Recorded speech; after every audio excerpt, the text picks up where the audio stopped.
Hello, everyone, and welcome to this Christmas live stream special. That's right, you've got nothing to do. I know you're knocking down the pub. We're all wasting time until Christmas, except my team. If you're watching this live stream, I want you back at work.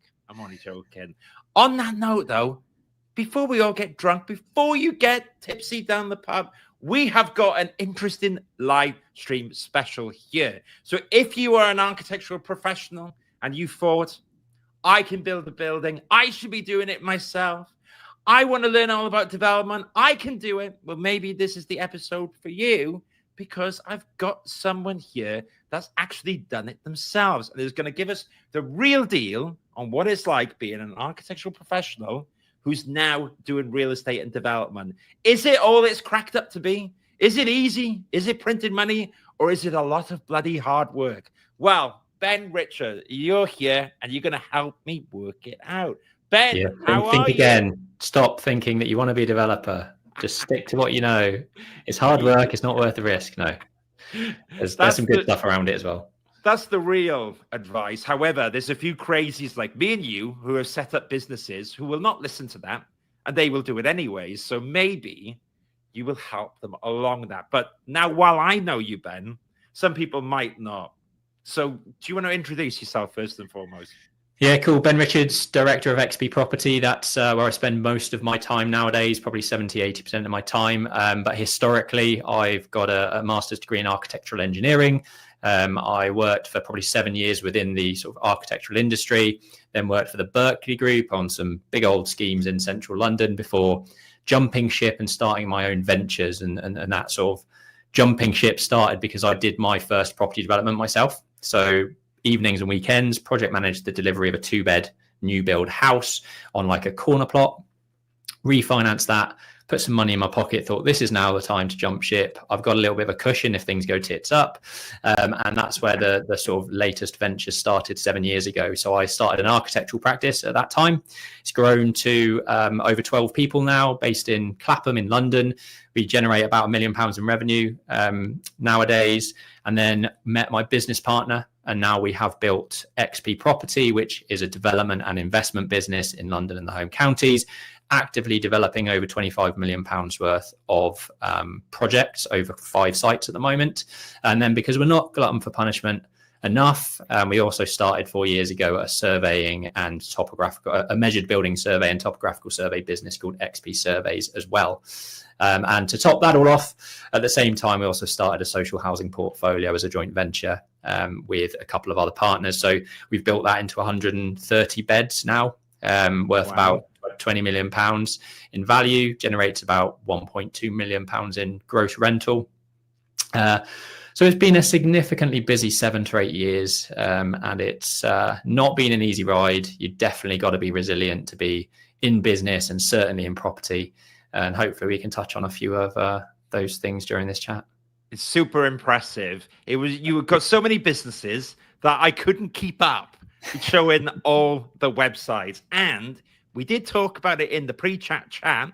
However, I am struggling with one business. It's hard enough as it is. So I don't know how you do it, Ben, with the 4 businesses. Team. Yeah, it's the team. You know, you can't do it all yourself. And I think that's where a lot of certainly professionals like architects, like engineers, like technicians, they don't understand business enough to know that you have to build a team around you, and you can't be the one doing the doing. You can't be operating your business whilst growing a business. And that's, I think, where I took a bit of a slightly different mindset into what I've done. Like, I set up my architectural business with the one goal to remove myself out of the day-to-day as fast as possible to do the property development stuff. So my goal was very different to a lot of architects. I think they're probably set up on their own. Very good. Let's go into that concept, because I am beginning to learn that as well, working on the business, not in the business. I think that's really, really important at the start of your journey. So for me, I was working in the business, or if you're got your own, if you're what's it called, a trader, what's the word now? Sole trader, right? Sole trader. I see what you mean. Yeah, I mean, you're effectively working for yourself, aren't you? Yeah. Or if you even have a limited company and you're spinning stuff along, you're working for yourself. But what was it like at the start days for that? Was it you with AutoCAD just gunning out all these projects and then building it up? I mean, Not exactly. So I guess there was a bit of that, absolutely. But because I wanted to build the business, I knew that I had to bring in other people sort of very quickly.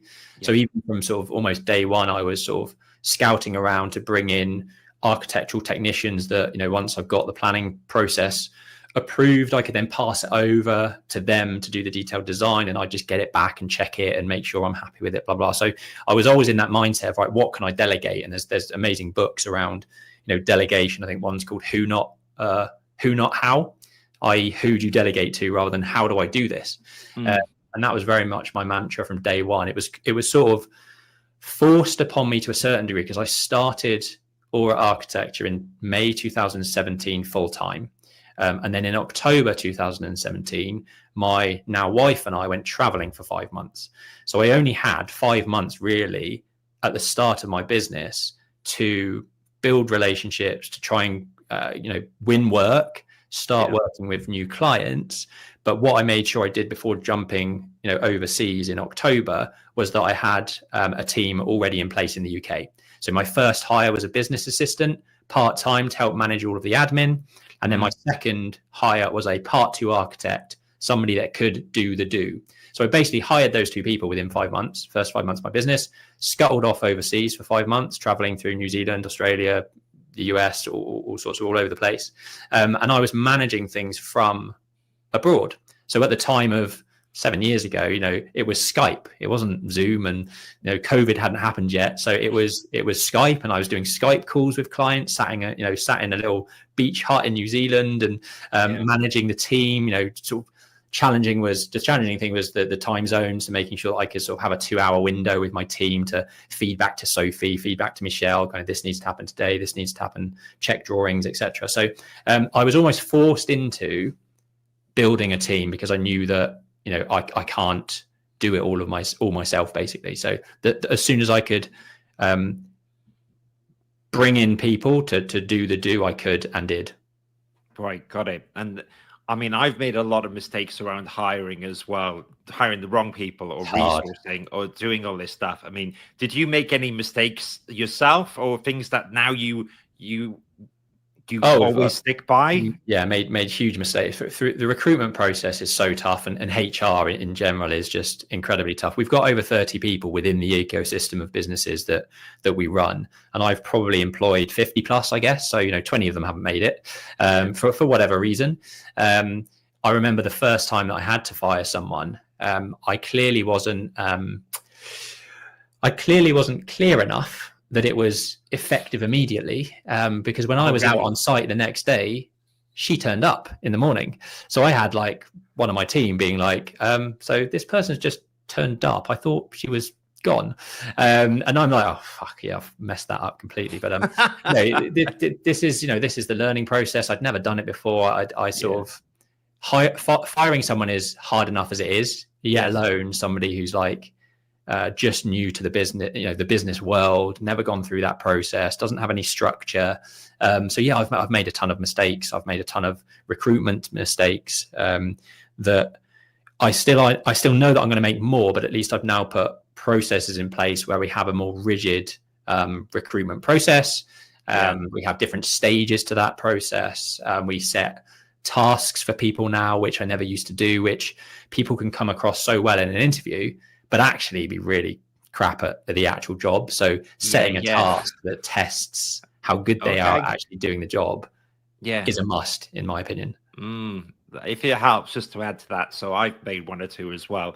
The number one mistake I made was when I kind of know it wasn't working out, but like you said, I was too scared to do it, or I didn't want to do it, and then you prolong the decision, which is worse because you're keeping everyone in limbo, including yourself. And so it was absolutely you kind of just push it away. It's like, I'll deal with that. I'll deal with that down the line. And meanwhile, you're hemorrhaging money, aren't you? It's just, exactly. You're not one bad egg within, especially when you're in an SME business. Let's say you've got 5 people and you've got one that's 20% of your resource, dragging everything else down. And it's not just that person's salary that it costs you. It's the time that they sat from everyone else. It's the projects that they're delaying by 3 or 4 times as long as it should be, and all that sort of stuff. So absolutely, hire slow, fire fast. That's definitely sort of our approach, use that 3-month probation period.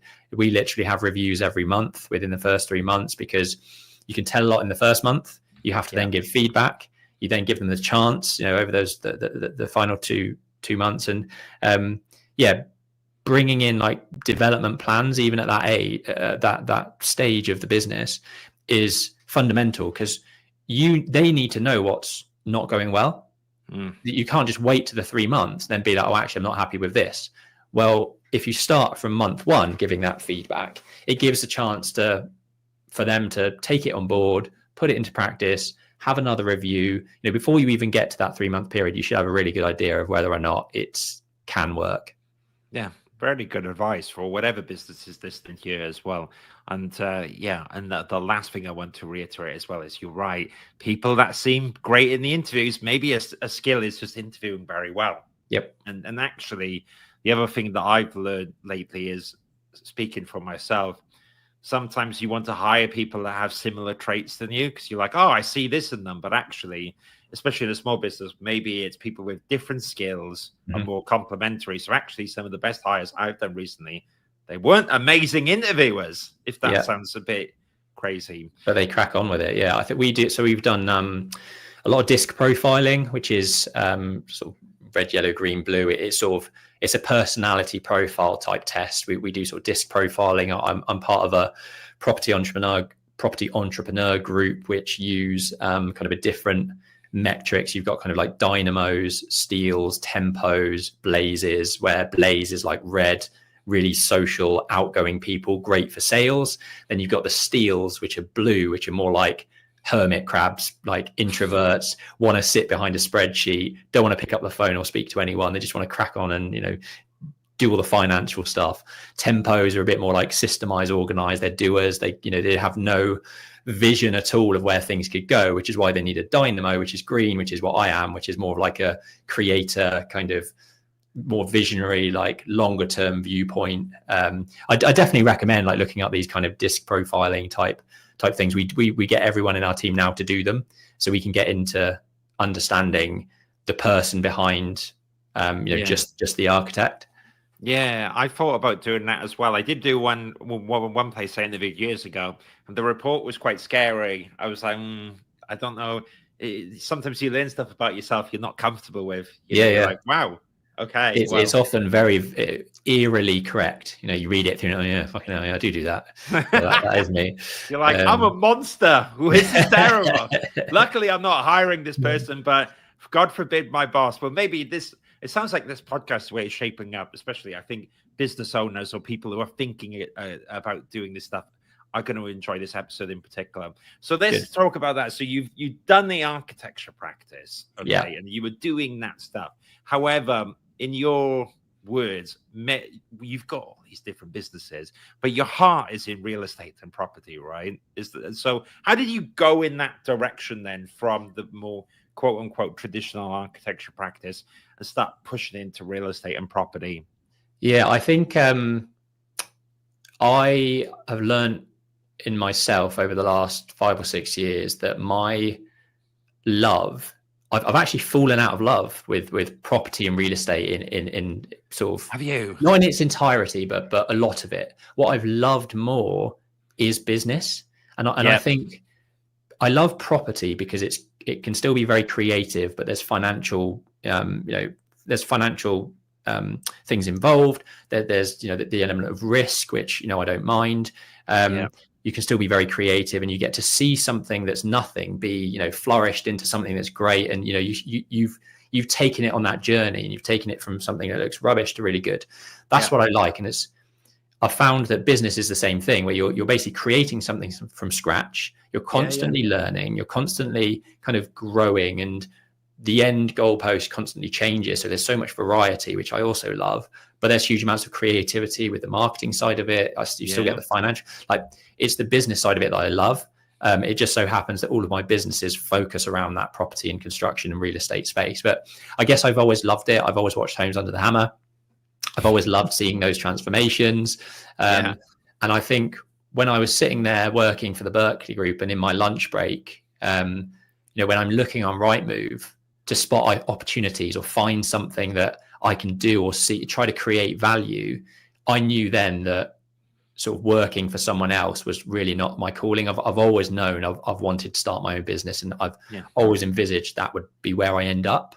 And I think at that time, when I'd been in the industry for 7 years, I guess, in a professional sort of corporate setting, that was my time. I think I'd had enough. I was clearly kind of, the signals were there. I was constantly on Rightmove looking for opportunities for jumping ship and doing my own thing.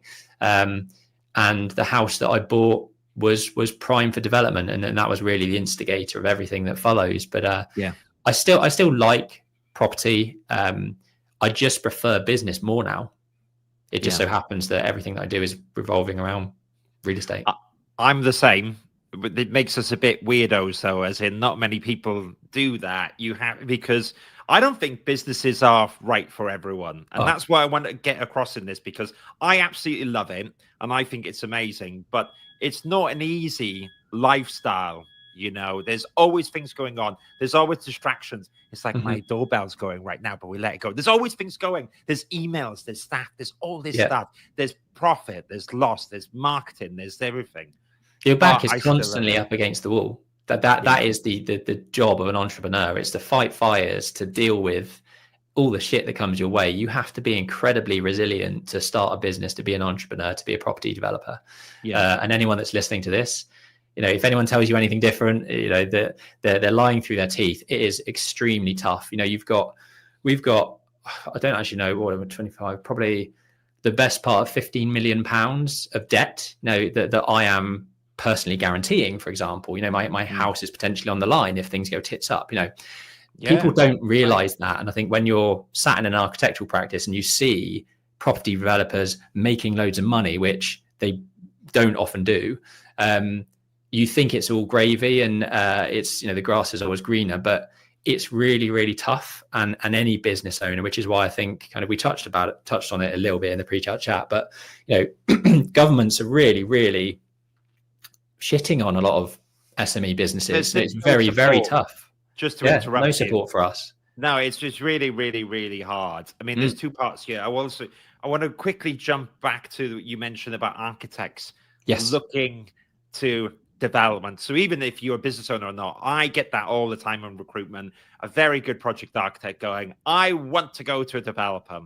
And they immediately go, I want to go to the developer and I want 20K more. And I'm like, hey, it don't work like that. Probably be on the same or less if you go to development straight away, because the design is one aspect of the role. And even then, you're giving up the notion of design like before. It's a very, very different role. Do you think that's a fair description of like when you pivot from architecture to property? It's a totally different beast. Absolutely. Like you say, the architecture piece of the property development life cycle is only a small part. And I think when you're in that architecture seat, you think, you know, you're the ones designing it, you're the ones adding loads of value, which you are, but it's a small piece. You've got to find the opportunities, you've got to fund it, you've got to structure it, you've got to deal with all of the other technical utilities around it, community infrastructure levies. You've got it. There's, you know, the sales process is a skill in itself. You know, once you've delivered the unit, you've then got to sell it and put sales and marketing plans in place. You know, if you don't sell fast at the end of a scheme, your finance costs just eat away at your profit every month that goes by. And you know, we've delivered schemes where we should have made £250,000 profit, but we've ended up with 40 grand because it's taken 8 months too long to sell. Every month goes by and you're paying 15 grand in finance costs. It's a different beast, and design is only one piece, like you say, and it's a valuable piece, and it's my piece of our development business puzzle, because that's my role. My role in the business is design and delivery. My business partner Jack is more of the land and acquisition side of the business, so he finds them and funds them and structures them and then passes the keys over to me, and kind of away I go. That's how we've split it. But the design piece itself, you know, it's a very, very small part of that puzzle. And what I see a lot of architects or the way that I think a lot of architects feel towards it is that if they're doing their own developments, they can keep the creativity and keep the control on the design. And the reality is, what really drives the design is cost. Design adds value. You can't deny that. But at the same time, you have to work within a certain budget, otherwise the deal doesn't stack and you lose money. You see it on Homes Under the Hammer, where they don't take into account a lot of the fees that are associated. Half those projects don't make any money. Yet on Homes Under the Hammer, all they say is, we bought it for this, the build costs were this, and therefore we made this much profit. Well, where's the stamp duty? Where's the legal costs? Where's the finance costs? Where's the utilities fees? Where's that will dwindle away all of that profit very, very quickly. Yet it's not really spoken about. So everyone thinks property developers make loads of money, and the reality is that it's a very tough industry to make money in. Yeah, and also I want to just go down that again, because again, when I was growing up, I was like, okay, I'm going to get my business, and then I'm going to develop maybe flip a few properties myself. I'm going to rent them out.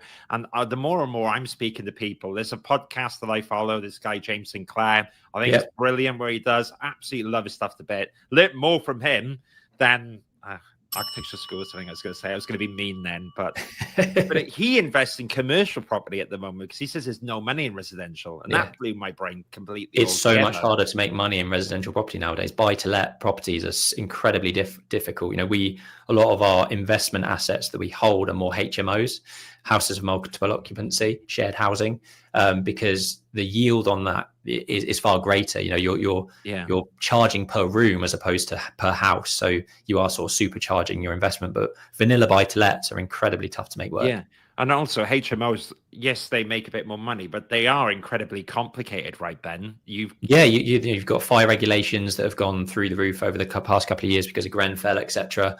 A lot more regulation in that space. You can still make it work. You have to have they are harder to manage than vanilla buy-to-let, rental properties on assured short hold tenancies, ASTs. But if you've got a good management agent in place, you could pay anywhere up between 15 and 20% for someone to manage your HMOs. But because they yield so much higher, most of the time they will still outperform a single AST. But you do take more risk. You with energy prices rising over the last couple of years, HMO landlords will generally pay the energy for the property. So that's also one unforeseen risk over the last couple of years, where it's just diminishing margins. And that's one of the reasons rental prices have gone up significantly over the last couple of years. Not just because there's a supply and demand issue, but the other regulatory things that the government are putting on landlords, energy prices increasing. Everything is going wrong for renters because it's a shit show over the last couple of years, 30-40% increases in London over the last 2 years. It's mad. Getting on that rental market is so tough nowadays. It's a vicious cycle, because I do really understand the frustration of rentees.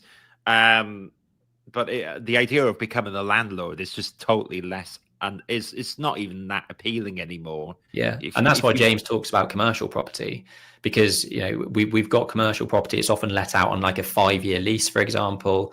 The tenant is responsible for, so it's full repairing and insuring. So basically, they have to take care of everything within the building. If something breaks, they don't call you up and say, can you send your maintenance man out to fix this? No, it's your responsibility under the lease.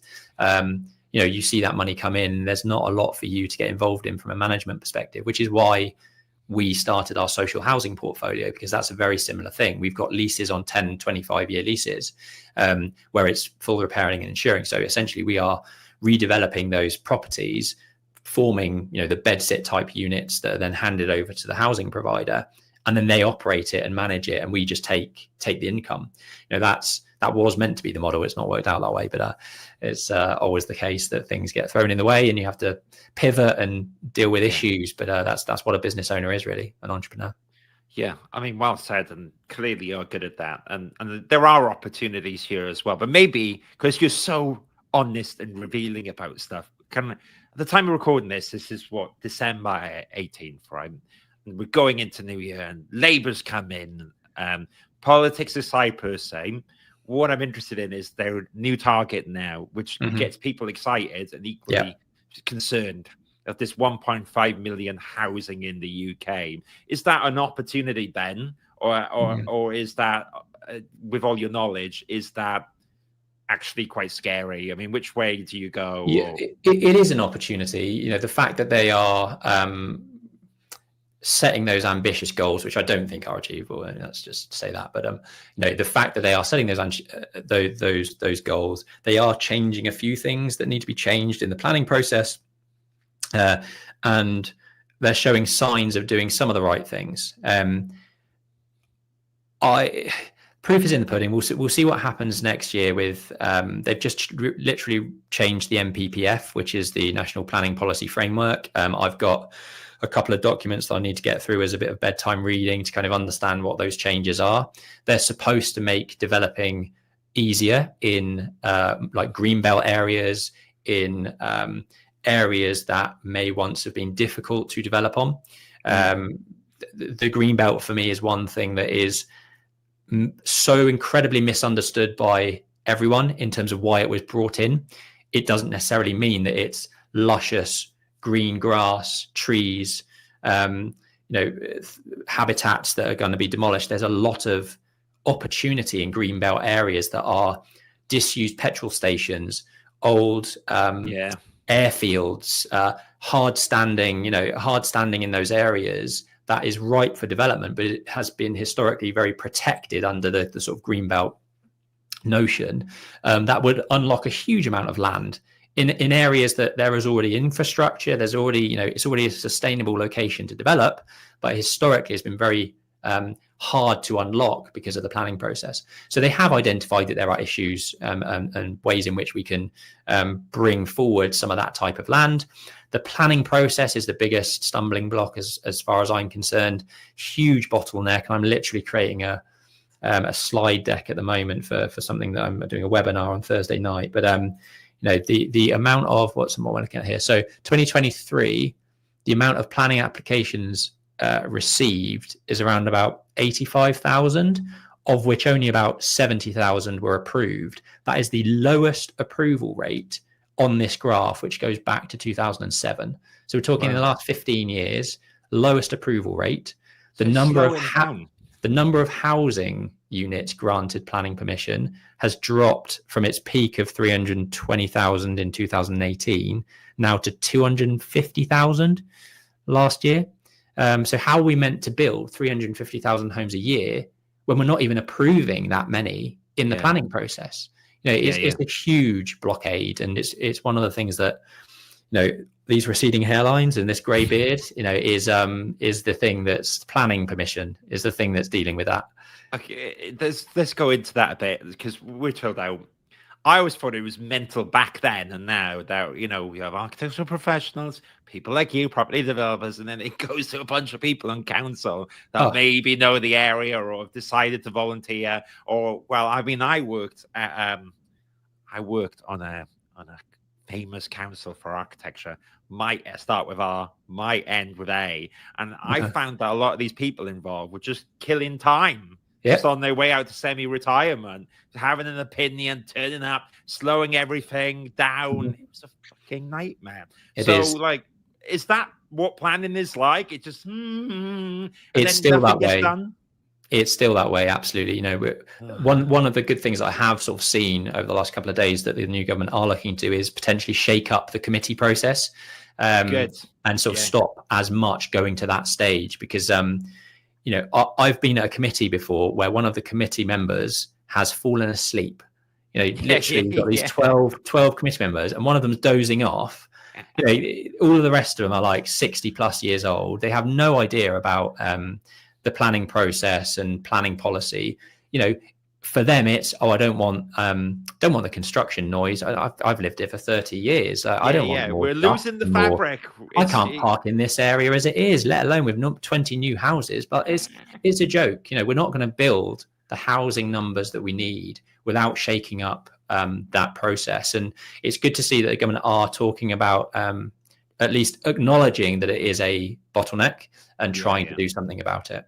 Fair enough. Well, this is it. So there are opportunities here, and this is one thing that I always like to say is because on surface level, there's going to be two listeners here. There's going to be people going like, oh my gosh, the stuff that these guys are talking about, I'm not interested in that. Or there's going to be the people that hear everything we say and they're going to continue to do it. However, I do think there's opportunities here. And also what I'd love to know about in your businesses, what opportunities are you seeing for your clients, or opportunities for yourself that you're working on next year, do you reckon? Yeah, there's a few things. Social housing is here to stay, obviously, and the demand for, I think there's 1.5 million people on the waiting list for a council house, social housing. That's massive. So that industry, I'm seeing huge numbers of property investors, property developers putting their properties onto a commercial lease with a housing provider, housing association, which is what we've been doing in South London. I think there's a massive growth area there. That being said, the regulation in that space is becoming more and more stringent because of rogue landlords in the past and landlords that have really done a bad name to the industry, for example. But I think social housing is always going to be a top priority. Yeah.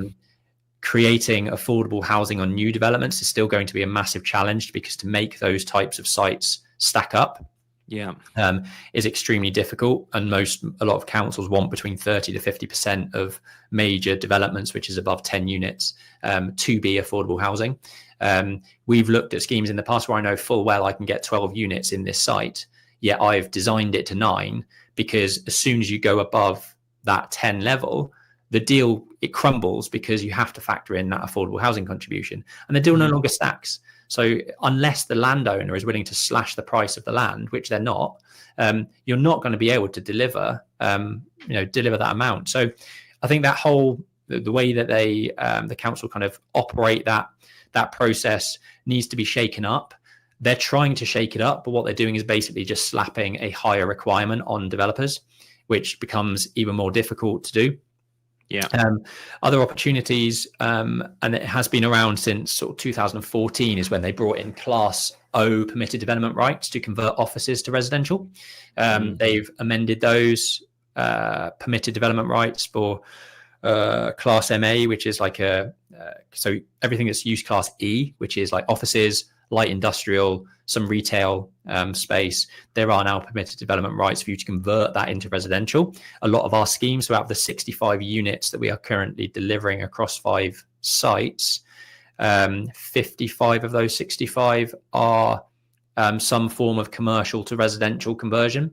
So taking disused, defunct retail, commercial office spaces and repurposing them into flats. Great for us, because effectively a lot of them are often fit outs. You're not doing any ground up development. It's not very messy. The planning process is a 56-day process. And if you tick the boxes that conform with the permitted development criteria, you get that approval within 56 days. That is game changing, when a full planning application might take you 6 months, 8 months, 9 months. You're dealing with committees, you're dealing with hundreds of reports. We submitted a planning application for 2 houses about 6 months ago. I uploaded 24 documents to the planning portal. We had biodiversity, we had ecology, we had daylight sunlight, we had noise, it was just, the amount of reports that are now needed for planning applications is ludicrous. It's no wonder why planning officers don't have time to review everything.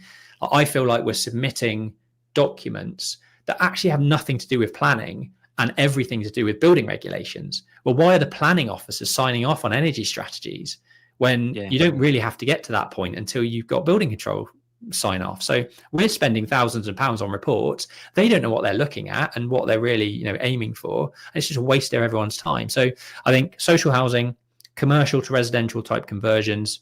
I still do think that there's huge value in creating HMOs and building.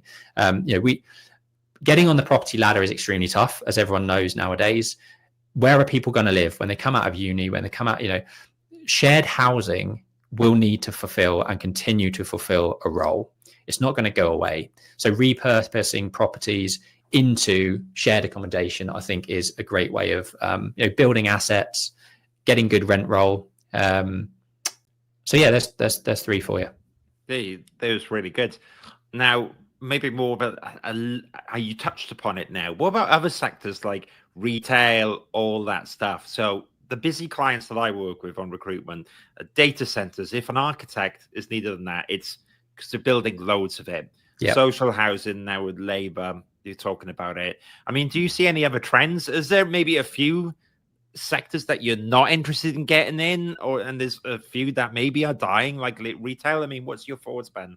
Yeah, so my whole premise with Aura Architecture and XP Property is residential. Like, I like creating homes for people. That's always been the kind of backbone of what I've always done. We've got commercial assets, we've got offices, we've got some commercial assets, and my business partner's got a big sort of industrial unit which is on sort of commercial lets. There's been huge growth over the last 4 to 5 years in the industrial space because of the likes of Amazon, warehousing, fulfillment, shipping centers, all that sort of stuff. So the industrial space has really, really, gone bananas over the last couple of years. It's not a sector that we're in, but it's a sector that I see, and I kind of wish I was in it 5 years ago, but hindsight is a wonderful thing. Retail has been dying again for the last 5-6 years, since sort of the industrial digital kind of the digital age has kind of taken over with online shopping and Amazon, that sort of stuff. As that's increased, people visiting the high street and retail mum and pop type shops has diminished, and it's become very, very difficult to make those work. And I think we will see in 2025 and beyond a repurposing of the high street, bringing in more experience type shops,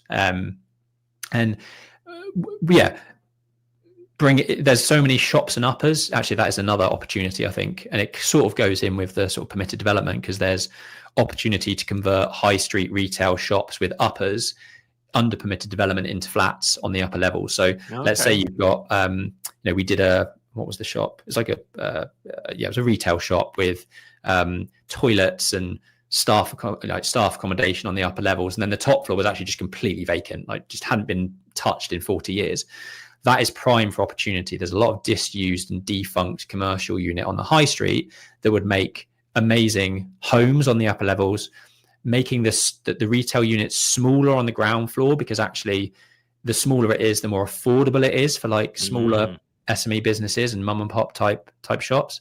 And what that does is also stimulate the high street, because you've got residential on the upper levels. You're bringing more people into that space, living in that area. But you're also catering for a retail space that's a bit more affordable for most people. So yeah, the high street, although it's struggling, I do think there's a lot of opportunity for people to be repurposing and redesigning high streets in that respect. Yeah, I think so too. I mean, they do need to sort out the business rates, though. My gosh. Yeah. I mean, you're wondering why in Covent Garden they beautifully put up the boarded sign, so you'd almost not tell. But if you go there, you can't. I mean, the business rates at somewhere like Covent Garden is astronomical, hundreds of thousands. It's completely crazy. But I was just wondering while we were speaking as well. So, I mean, thanks for your picture of the sectors which are bouncing. Industrial, you're right. Ocado and all them have been some of my biggest architectural clients over the years. So I totally agree. Yeah, and bizarrely, 15 years ago, TK Maxx or TJX Europe, they were on it. They were on BIM before architecture practice in the UK, because they had it down. But maybe we're talking about that now, technology. So I wonder, you talk about businesses, you're like me, I'm always thinking, I use AI so much in my business right now. Anything remotely data entry, I have got scripts, I have got stuff. I like to think of it almost for me like a virtual PA, because it's getting to that point where I can do some stuff. Do you think there's an opportunity with tech and like that? Maybe it can help with the burden of all these bloody planning files? Or do you have any thoughts or excitement around tech that maybe can save you time, Ben? Absolutely. AI is, we're only scratching the surface in most of our businesses, but it's a game changer in every industry, and it will be. And even the architecture space, I don't think it's going to be, too far till, especially in like space optimization within floor plates of large developments, for example, finding the optimum layout, giving an AI bot a set of criteria that you want them to stick to in terms of size of rooms and layouts of rooms, etc. Plugging that all in, boom, it gives you 10 different layout options within 5 seconds. I think for big schemes like that, there's huge amounts of plugins and AI integrations that will help speed up the process. We try to push AI upon our team as much as we possibly can. And I was having this discussion with Graham, my ops director in Aura. It's actually not being taken up as much as it should be. Most people don't. Yeah, everyone in the team, like, you could be doing things so much faster. Like I just typed into ChatGPT the other day when I wanted to know how many cycle spaces I need for my development in Buckinghamshire. Straight away it comes back, boom, the answer's there. And one of my team was like, oh, how do you know that? I'm like, well, just ask ChatGPT. Like, it would have taken me 20 minutes to find that, search it on Google, find the right document, find the right section, read it through. It's done in a second. These are the sorts of things that team members need to be thinking about. And the way I described it to Graham was, I feel like I've grown up in the Google age where I'm asking Google. What people should get into the mind frame of thinking now is ask ChatGPT or ask Perplexity or whatever you want to use for your AI. But that is the shift now. I think that the younger generations would almost have that as pre-programmed in their brains. Like they will just automatically ask an AI bot to provide them answers, when our response to things would be just ask Google. It will be just ask AI, and the answer is right there. So tech is absolutely going to transform everything. We're slightly concerned with XP surveys because at some point, I imagine, and I already saw a advert on LinkedIn from iPhones having LiDAR use, on the phone. So you're literally capturing 3D information into a point cloud. What is that? What LiDAR is? Because I'm a bit of a newbie on that. So what is it? So LiDAR. Yeah, so it scans the room. Exactly that. LiDAR will scan the room. It's not as accurate. So the kit that we have in our laser scanning business, XP Surveys, is £42,000 worth piece of kit.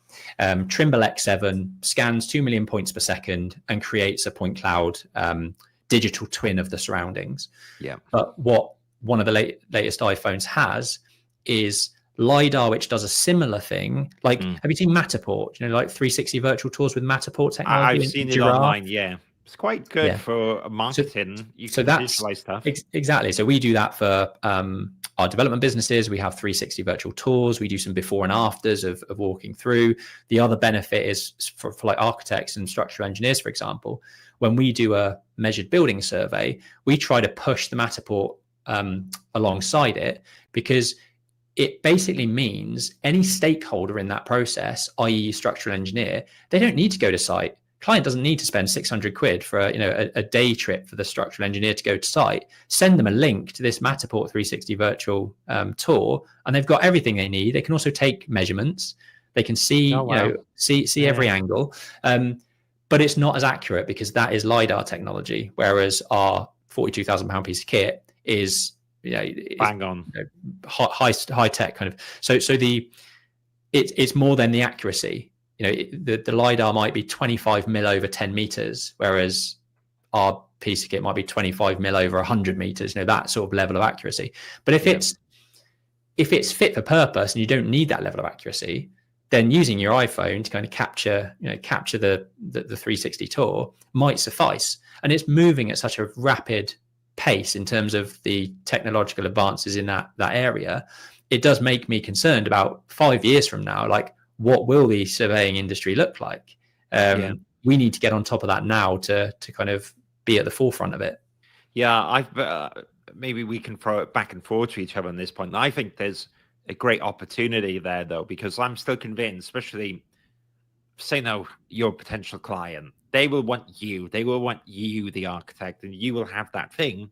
However, all the mundane stuff, all the bits that you can outsource, all the bits you can go, I think is brilliant. So I'll give you one example. When we were starting my business, and my partner would be helping me doing data entry, and it was all right and going at a pace. And then I got an automation with plugging in ChatGPT to do hundreds of things, and the same result was done in a weekend. Nice. And you imagine how much time that is. Or for example, you can even now, without being too techy for our audience, but you can feed documents into ChatGPT, you can make an assistant, and it can become a port of authority. So, I mean, I've got it on our employment contracts in the business, and it's not even just for me. I say to the staff, there you go, you don't understand your contract, look at it, and it will give an objective answer about what is your notice period? What is this? What is that? And I think that there's a huge opportunity to hopefully, like, that maybe AI is the answer for dealing with the planning system. Yeah, Who I mean, knows? I think they'll bring in the whole property industry. I think needs to move on to more like a blockchain type technology where it's smart contracts and it speeds up that whole process, and the planning process could feed into that. There's the opportunities are endless. We're even looking at, or I've been doing recently, using AI to generate images for me. You know, we can utilize AI to maybe. We talked about testing this. I haven't done it yet, but even from a rear extension of a person's house, for example, you could feed in 3 photos to say, I like this piece from this photo, this piece from this piece photo, this piece from this photo. ChatGPT pull all these 3 images together and create a precedent image or a example image to show to our clients that combines all these 3 elements. So the power of it is incredible. We're doing as part of this property entrepreneur process that we're going through this year's, the past couple of months have been about goals and goal setting. And my like year of goal is, I mean, it started as basically survive to thrive. Like, I need to get through this year because we've got so many projects to deliver. I was like, we need to just survive, get through this. That's a real answer if I heard one. Honestly, that's the real one. That's where I'm at the moment. But I basically told ChatGPT, this is my year of survive to thrive. I envisage basically like gold throne at the top of a pyramid, loads of like gladiators to get by and battle, and this is my to get to the top. I need to make my way through all those people. And within 5 seconds, I had this like JPEG image of lining up in front of this big daunting pyramid, gladiators everywhere, and I was like, that. If I were to design that or ask somebody else to design it, it would take weeks. It's done it in 2 seconds. Yeah. And even if there's one bit that was wrong, I could be like, I don't like the color of the gold throne, make the gold throne blue, whatever I want to do. And within 2 seconds, again, it's made that change. It's just a game changer. It really is. And I'm not using it half as much as I should do, really. No, it's fine. But you did hit about the star. I think the thing is with AI, there's so much things you can do. It's really about the use of it first of all. Like, what do you really need? And I think what most people have done is they'll visualize an image and go, oh, kind of done that. But if you can plug it into what you constantly do, maybe there's the exciting opportunity on there. I mean, the last question I was going to have for me is, so what are you excited about next year? Because we talked about the hardship. There's a glimmer of hope we talked about in the AI and stuff there. We had a twinkle in our eye. We're not quite giving up yet. But what are you excited about going forward in 2025 too? Yeah, 2025 for me is just about that delivery. Delivering those schemes profitably within the development business. We've got 5 on the go, one of which slightly concerned about, but the other 4 are going gangbusters, and I'm super excited to see those come to fruition. Some of them actually are almost finished, which is great to see. Within the architecture practice, next year we are going to be focusing on our interior design offering. Cool. It's something we've already started to do in 2024, but we're going to be going a bit heavier on that next year, and even potentially sort of recruiting some junior interior designers to come in and help out. Nice.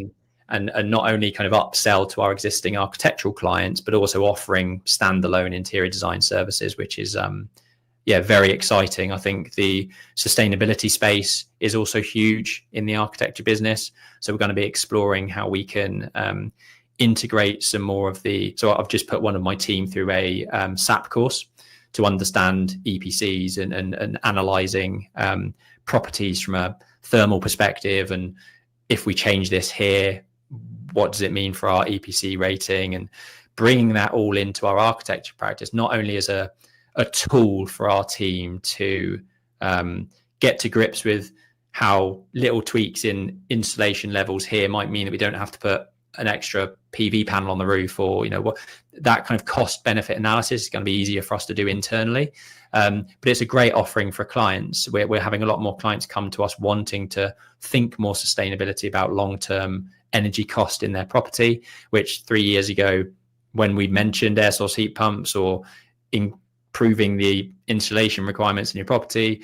People are like, oh, that sounds expensive. Whereas now people see the benefit of the long-term cost saving of installing it now, and the way that energy prices are increasing, there's a huge value add to the client there, I think. So yeah, sustainability, interior design, and delivering the sites we've got going on at the moment. That's my big goal. There you go. Cool. Well, I look forward to seeing it. Try not to do too many more businesses. You've got enough, Ben. My wife, no, she said that I'm not allowed to start any new ones. I'm joking. I'm in the crazy camp with you. Keep doing them. I want to learn with you. I think no, I've got enough. I need to consolidate now. Sorry, we'll get there. We'll get there. Before you go, though, why don't you give me one or two questions first? Because you've got your own podcast, and I'm going to touch upon that at the very end. Mm-hmm. But come on, have you got one or two things? What are your goals for 2025? What are my goals? You want the hardcore answers? So last year was survive / I don't know if we can go another 2 months. I opened up 0 at the start of the year, so 0 is an account piece of software for anyone, and it was forecasting by March we would be gone. So I was like, okay, we need to. When you see things go into the red, it kind of pushes you one way or the other. You make it happen or you don't, and so you survive. So we've gone past that point, and we had a decent year.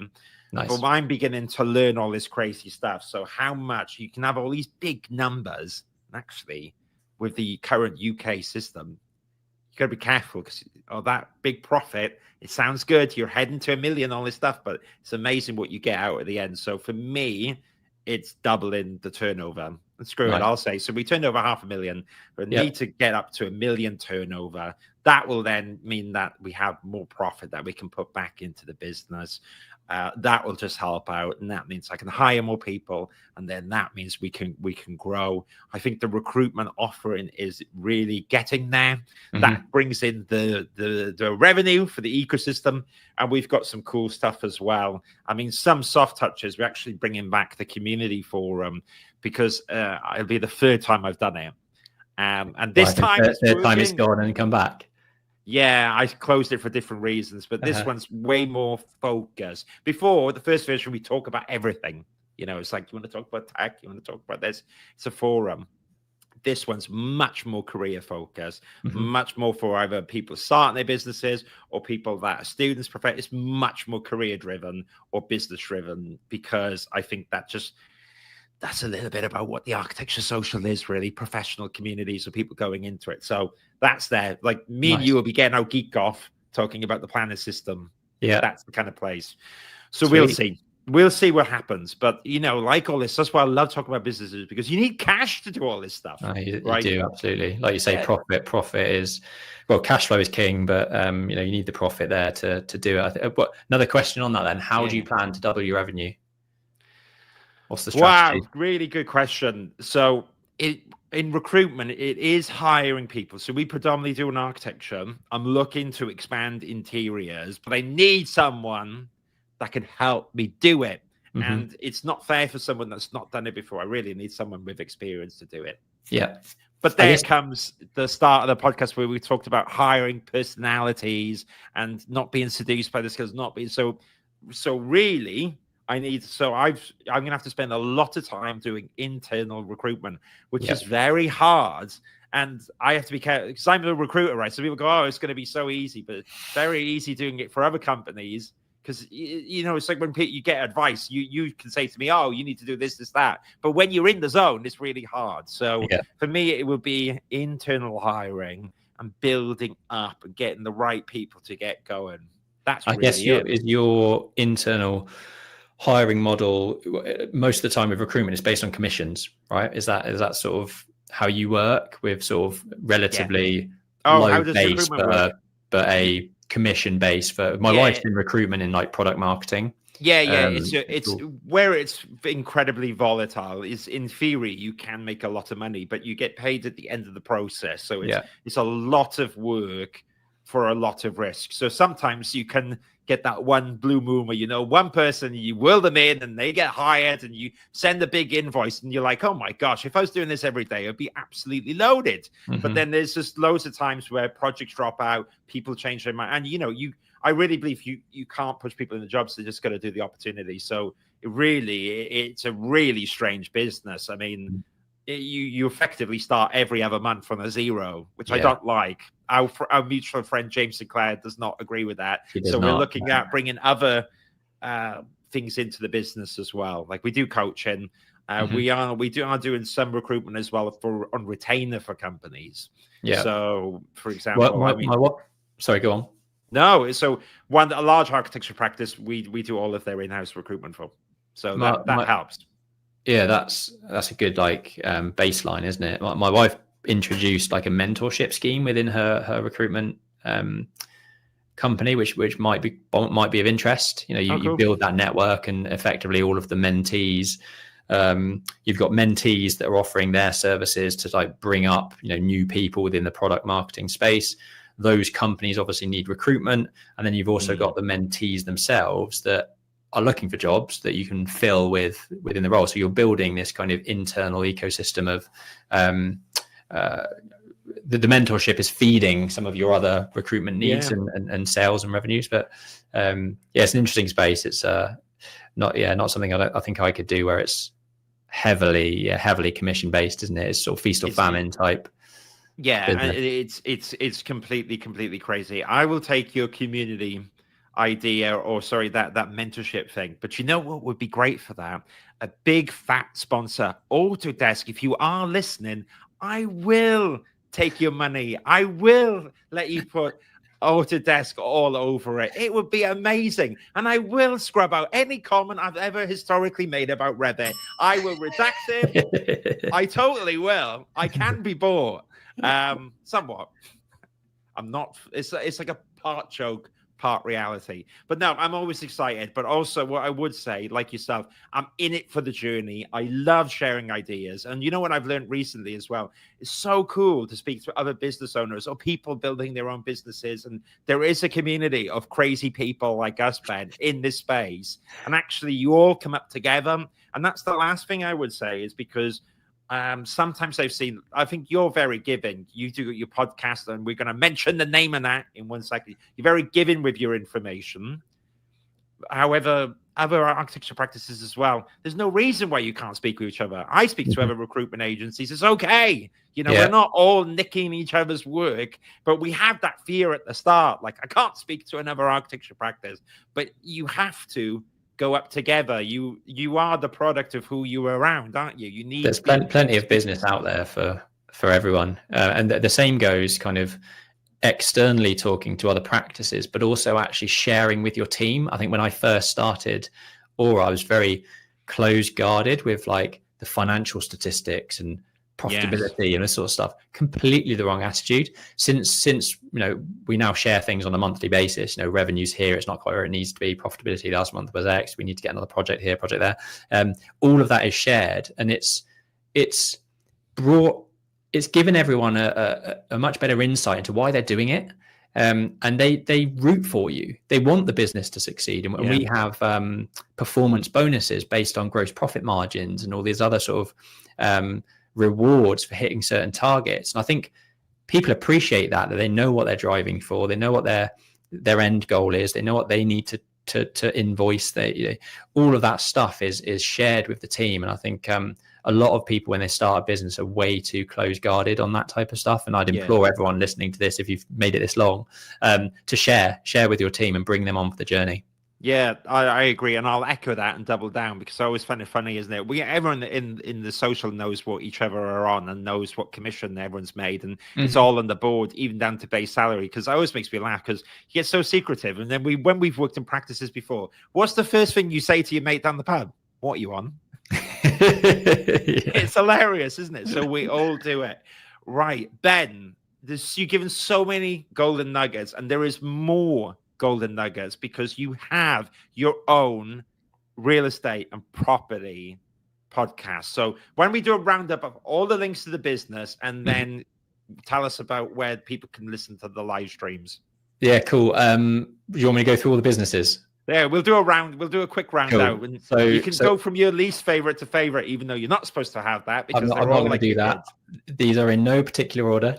Just ones that came to mind first. So Aura Architecture is aurahomes.co.uk. We've got quite a good following on social media on Instagram. If you want to follow us there, I've just had a notification on YouTube actually that in 2024 we had 263,000 views on our YouTube channel in 2024, Wow. which I'm super impressed with because that was part of our goals for 2024. So check out our YouTube channel. XP Property is our property development and investment business. XP Surveys is our measured building and topographical survey business. And then Aparo Social is our social housing business down in South London. Now, the best place to kind of find out what we do, what we're up to, learn about business, learn about being a property developer and learn from award-winning developers, which is what myself and Jack are. You can go over to the Property Experts podcast. So every Friday we go live on YouTube, Facebook, LinkedIn, and various other platforms. I think the YouTube channel is at XP Property actually, but it's called the Property Experts Show. Mm-hmm. We repurpose the audio. Repurpose the video into audio format, launch the podcast on Spotify and Apple and all those standard places at noon on a Tuesday. And there you'll find every week, lots of learnings from what we're up to in our businesses. You can grow vicariously through what we're up to, see the progress on our projects. There it is, the Property Expert Show. And that is also gaining quite a lot of momentum now as well. We've got a lot of shorts videos being now pulled from our Friday lives, lots of in-depth topics that we go into, and we're repurposing some of those topics into standalone videos. Jack spent a couple of days last weekend in Dubai with Daniel Priestley. The amount of value that he got from those couple of days is insane, and we talk about that on last week's podcast. So some of the key learnings that we've gained from him over the last couple of days. So yeah, it's a place where if you're interested in property development, if you're interested in business, entrepreneurship, you'll take away huge amounts of value from our weekly lives. It's so good. It's Thank so you. good. And I did subscribe. I am subscribed to you on my other account, but I hadn't done the Architecture Social. Nice. All right, so I've done it now. I don't know if I blasted your years in between there where I loaded it up, but everyone should sign up to this because the amount of content here is ridiculous. There's just so much, and we have to support other people in the community as well. Subscribe. What are you bloody doing? It's for free. Just subscribe. Rant over. Thank you so much, Ben. I really appreciate it. Right, on that Thanks note, for having me. No problem. Ben, you're an absolute star. I really appreciate what you do. I'm going to end the live stream now, but before I do, thank you so much, everyone. If you are watching this tomorrow when I'll put it live, have a good new year. But if you're watching it in 2025, let's see how it goes. If it's all gone to shit, we'll work it out together. But there are opportunities in the madness. More content to come. Thank you for tuning in and have a great day. Take care, everyone. Bye-bye. Thanks, Bye-bye. everyone.